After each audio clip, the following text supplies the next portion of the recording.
Good morning student, welcome to E class. बच्चों, आज हम व्याकरण के अंतर्गत पाठ 7 संज्ञा पढ़ेंगे। इसमें हम जानेंगे कि संज्ञा की परिभाषा क्या है, संज्ञा किसे कहते हैं और संज्ञा के कितने भेद हैं। तो सबसे पहले ये चित्र देखिए, ताजमहल आगरा में है। ठीक है, कहाँ है ताजमहल? आगरा में। आगरा क्या है? एक शहर का नाम है। तो ये एक निश्चित शहर का नाम है, इसलिए आगरा क्या है? व्यक्तिवाचक संज्ञा है। ठीक है, घोड़ा घास खा रहा है। अब घास क्या है? घास, किसी भी घास को घास कहते हैं, तो घास क्या है? ये भी संज्ञावाचक शब्द है। ठीक है, अब आते हैं परिभाषा के ऊपर। संज्ञा की परिभाषा: किसी व्यक्ति, प्राणी, वस्तु, स्थान या भाव के नाम को संज्ञा कहते हैं। बच्चों, संज्ञा के 3 भेद हैं: व्यक्तिवाचक संज्ञा, जातिवाचक संज्ञा और भाववाचक संज्ञा।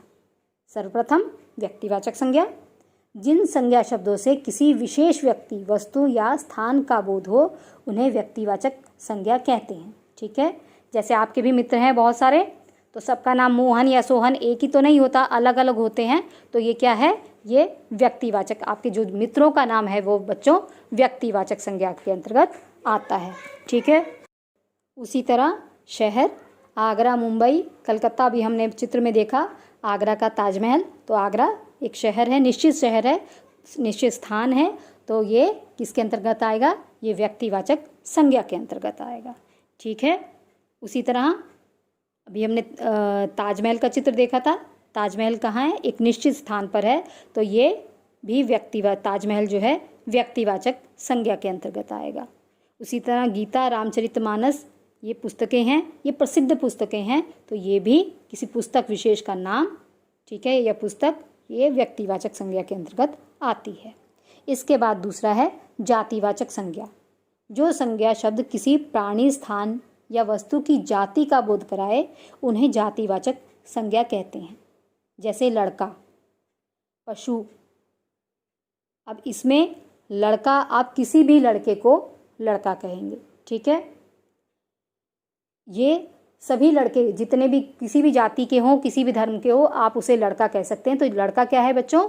ये एक जातिवाचक शब्द संज्ञा है। और उसी तरह पशु, पशु में गाय, भैंस सभी आ जाते हैं। तो ये एक पशु शब्द ऐसा है कि गाय, भैंस सब अलग अलग हैं, लेकिन एक शब्द से आप सभी पशुओं को संकेत कर सकते हैं। तो ये जातिवाचक संज्ञा शब्द है।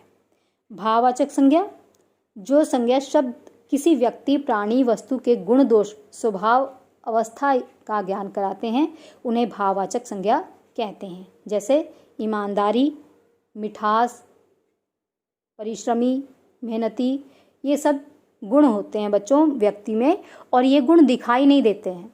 हम किसी व्यक्ति के व्यवहार से ये निश्चित करते हैं कि वह ईमानदार है, या वह मेहनती है, या वह परिश्रमी है। ठीक है, तो ये भाववाचक संज्ञा हुआ।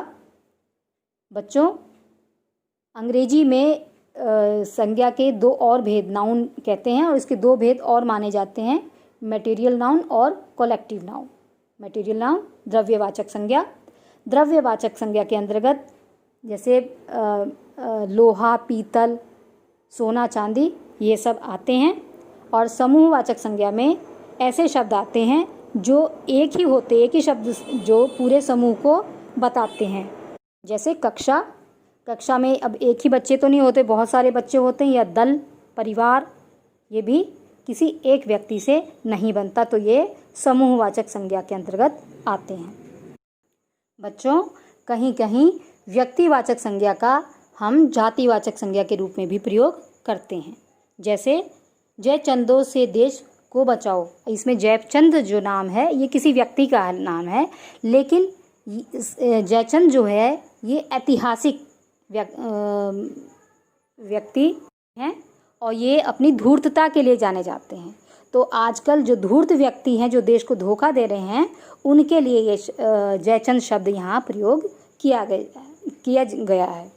आगे देखिए, जातिवाचक संज्ञा का व्यक्तिवाचक के रूप में प्रयोग। कहीं कहीं जातिवाचक संज्ञा का व्यक्तिवाचक संज्ञा के रूप में भी प्रयोग होता है। जैसे सेंटेंस देखिए, पंडित जी भारत के प्रथम प्रधानमंत्री थे। अब पंडित जी बच्चों कौन होते हैं? जो कथा पूजा कराते हैं, मंदिर में पूजा कराते हैं। लेकिन यहाँ पंडित जी से क्या अर्थ है? यहाँ पंडित जी से अर्थ है पंडित जवाहरलाल नेहरू। ठीक है। और इसके अतिरिक्त भाववाचक संज्ञाओं की रचना। बच्चों, भाववाचक संज्ञा की रचना के लिए कहीं कहीं हम जातिवाचक संज्ञा, सर्वनाम, विशेषण, क्रिया के साथ प्रत्यय जोड़कर भाववाचक संज्ञा बनाते हैं। जैसे मनुष्य से मनुष्यता, ठीक है, अपना से अपनापन, हरा से हरियाली, कमाना से कमाई और निकट से निकटता। तो संज्ञा पाठ जो है यहीं समाप्त होता है। उम्मीद करती हूँ आपको समझ में आया होगा। आप इसे अच्छे से समझिएगा, याद कीजिएगा। Okay, thank you.